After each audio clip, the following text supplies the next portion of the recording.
காமம்தான் ஆண்மையின் உச்சமா? சு. வேணுகோபால் எழுதிய குந்தப்பனை குறுநாவல் ஓர் அறிமுகம்.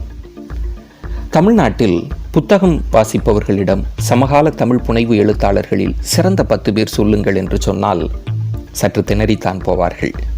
ஜெயமோகன், எஸ். ராமகிருஷ்ணன், சாரு நிவேதிதா என விகடன், குமுதம், குங்குமம் போன்ற பிரபலமான வாரப்பத்திரிகைகளில் எழுதியவர்களையும் சினிமாவிற்கு கதை வசனம் எழுதியவர்களையும் தான் பெரும்பாலானோர் சொல்வார்கள்.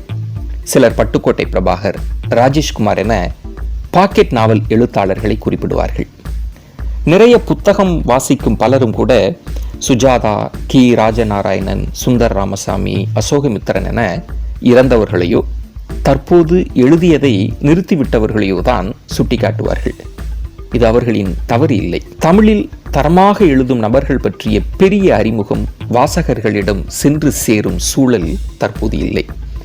அந்த குறையை போக்கி த ரைஸ் பேசும் புத்தகம் தமிழின் மிகச்சிறந்த சமகால எழுத்தாளர்களின் படைப்பு ஒன்றை இன்று உங்களுக்கு அறிமுகம் செய்ய விரும்புகிறது.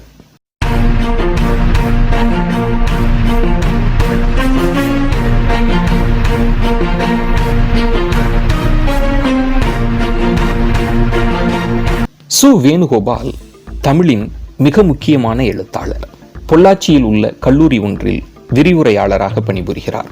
இவர் எழுதிய வெண்ணிலை என்கிற சிறுகதை தொகுப்புக்குத்தான் இவருக்கு இலக்கிய உலகில் மிகப்பெரிய வெளிச்சம் கிடைத்தது. 2006ஆம் ஆண்டு தமிழ் வளர்ச்சித்துறையின் சிறந்த சிறுகதை நூல் என்கிற பரிசையும் அந்த சிறுகதை நூல் பெற்றது. இப்போது நாம் பார்க்க போவது வெண்ணிலை நூல் குறித்து அல்ல, சு. வேணுகோபாலின் குந்தப்பனை என்கிற குறுநாவல்கள் தொகுப்பு குறித்தும், அதுவும் குறிப்பாக நூலுக்கு தலைப்பாக இருக்கும் குந்தப்பனை என்கிற கதை குறித்தும் தான்.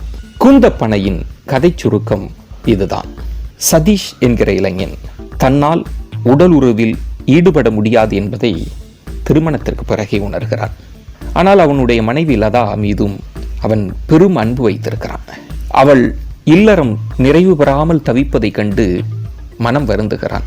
அவளை தன் நெருங்கிய நண்பனுக்கு திருமணம் செய்து வைக்கிறான். சதீஷ் மீது அன்பு வைத்திருக்கும் லதா சதீஷின் நண்பனை திருமணம் செய்து கொண்டாலும் சதீஷ் எப்போதும் தன்னோடு இருக்க வேண்டும் என்று கேட்டுக்கொள்கிறாள். மூவரும் ஒரே வீட்டில் வசிக்கிறார்கள். அவனது செய்கையை ஊரார் கேலி பேசினாலும் சதீஷ் இதையெல்லாம் கண்டுகொள்ளவில்லை.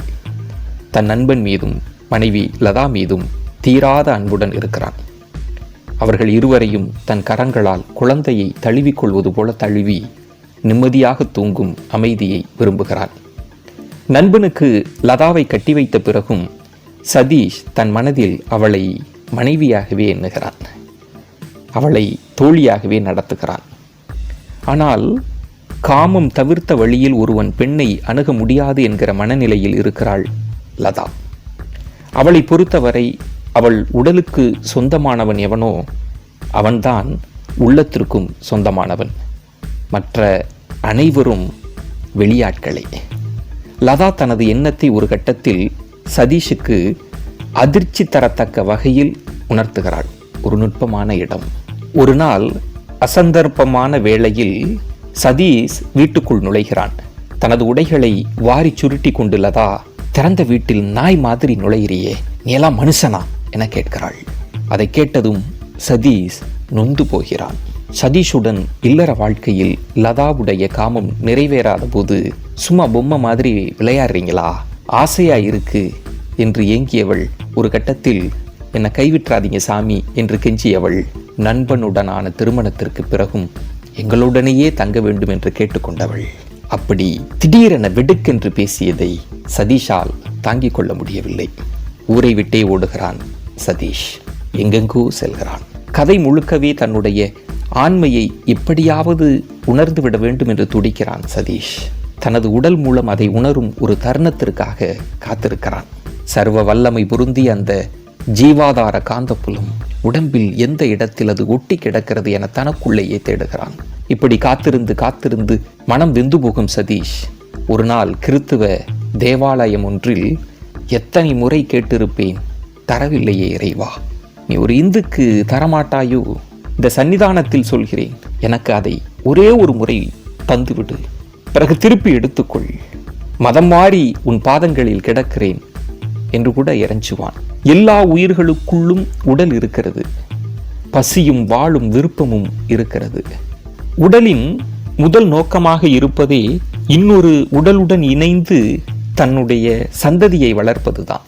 அப்படி செய்யாத உடல் உருவானதற்கான நோக்கமே ஒளிந்து போய் வெறும் சதை பிண்டமாகி விடுகிறது என்கிற மனநிலையில்தான் சதீஷ் வாழ்வான். அந்த எண்ணம் சதீஷை கதை முழுக்க பெய்த்து தின்று கொண்டிருக்கும். கதையின் முடிவில் ஒரு கிராமத்திலிருந்து கேன் மூலம் பாலை கொண்டு போய் சொசைட்டிக்கு தரும் வேலை கிடைக்கும். அந்த வேலையை செய்துவிட்டு திரும்பி வரும்போது வெடிகளால் பாறைகளை பிளக்கும் இடத்தை சுற்றி உள்ள தென்னந்தோப்பு நீரில்லாமல் கருகுவதை பார்ப்பான். அங்குள்ள ஒரு பாறை பள்ளத்தில் தேங்கி கிடக்கும் நீரை எடுத்து ஒரு மரத்திற்கு ஊற்றிவிட்டு திரும்பி வந்து பார்க்கும்போது அவனுடைய ஒட்டுமொத்த கவலைகளையும் துடைத்து எரியும் காட்சி ஒன்று கண்ணில் படும். ஒரு தனித்த மணல் தேரி மீது ஒரு கூந்தப்பனை இருக்கும். அவனுக்கு ஒரு தரிசனம் கிடைத்ததாக தோன்றும்.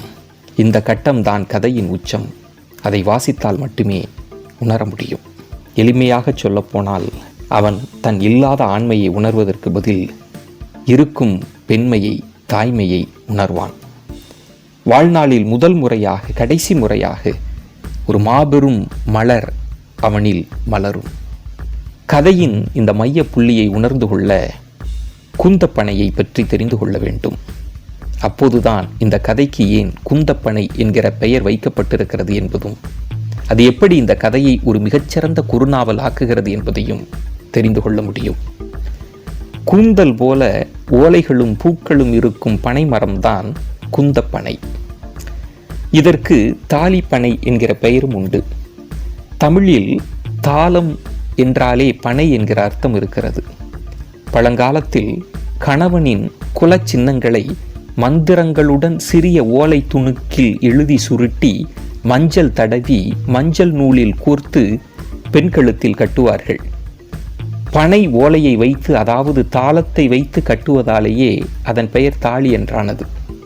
அந்த காலத்தில் தாலி பெண்ணுக்கு மட்டுமல்ல, ஆணுக்கும் இருந்தது என்கிறார் எழுத்தாளர் ஜெயமோகன். ஐம்படை தாலி போன்ற ஆணுக்குரிய தாலிகள் சமீப காலம் வரை குமரி மாவட்டத்தில் இருந்ததாகவும் குறிப்பிடுகிறார். இந்த தாலிக்கான பனைகள் எல்லாம் கூந்தப்பனையில் இருந்து மட்டுமே எடுத்து பயன்படுத்தி இருக்கிறார்கள் தமிழர்கள். காரணம், அதன் ஓலை மிக மென்மையானது, தாள் அளவுக்கு மெல்லியது, சிறியதாக செறிவாக சுருட்டக்கூடியது. இப்படி ஆணுக்கும் பெண்ணுக்கும் சேர்த்தே தாலியை தந்த மரம் என்பதால் மட்டும் கூந்தப்பனை இந்த கதைக்கு பொருத்தமான தலைப்பு என்று சொல்லிவிட முடியாது. இன்னொரு காரணமும் இருக்கிறது. கூந்தப்பனை ஒரு விசித்திரமான மரம். மிகப்பெரிய பூ பூக்கும். அதன் மனம் நெடுந்தூரம் பரவும். தூரத்தில் இருந்து பார்த்தாலே பூவை கண்டுவிட முடியும். ஆனால் வாழ்நாளில் ஒரே ஒரு முறைதான் பூக்கும். கூந்தப்பனை பூ பூக்க 70 வருடங்கள் கூட ஆகும். பூ உதிர்ந்த பிறகும் கூட அது மிக நீண்ட வருடங்கள் வாழும். கூந்தப்பனை மட்டும் அடர்காட்டில் கூட தனியாகவே இருக்கும்.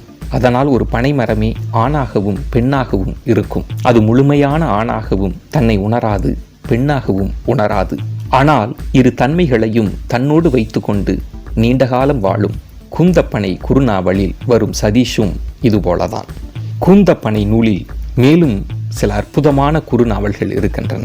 காமத்தையும் அதன் பின் இருக்கும் உளவியலையும் மட்டுமல்லாமல் அதற்குள் பொதிந்திருக்கும் அறத்தையும் தேடி கண்டடையும் அந்த குறுநாவல்கள் குறித்து மற்றொரு காணொளியில் காணலாம். நன்றி, வணக்கம்.